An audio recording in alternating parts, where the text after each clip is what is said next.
इथं सकाळी सकाळी मी ढोकळा बनवायला घेतला होता, कारण की आमच्या हर्षूला खायचा होता ढोकळा. आणि सुट्टी असली तर मग काहीतरी सुचतंच त्याला, मम्मी हे कर ते कर, पावभाजी कर, कुठं काय कर कुठं काय कर. मग म्हटलं बनवते आज.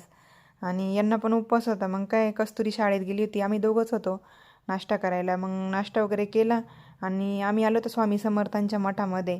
कारण की माझी इच्छा होती की मी गाडी घेतली का स्कूटी का, मी म्हणजे मला यायचं होतं स्वामी समर्थांच्या मठामध्ये दर्शनासाठी.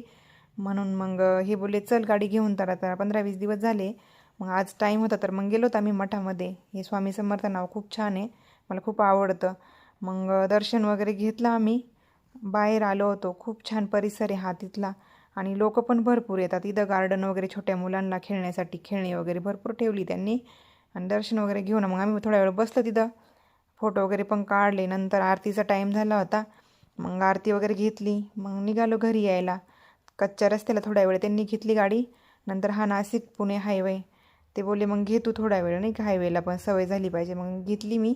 नंतर संध्याकाळी काही, आज शनिवार असल्यामुळं आमच्या साहेबांना काहीतरी चटपटीतच लागतो उपवास सोडायला.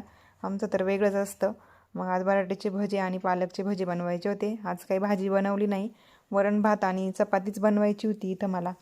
मग वरण भात आणि ते झालं होतं आणि भजे बनवत होते, कारण की पोरांना पण भूका लागलं तर जेवायला द्यायचं होतं. तुम्हाला जर माझे व्हिडिओ आवडत असेल तर चॅनलला नक्कीच सबस्क्राईब करा.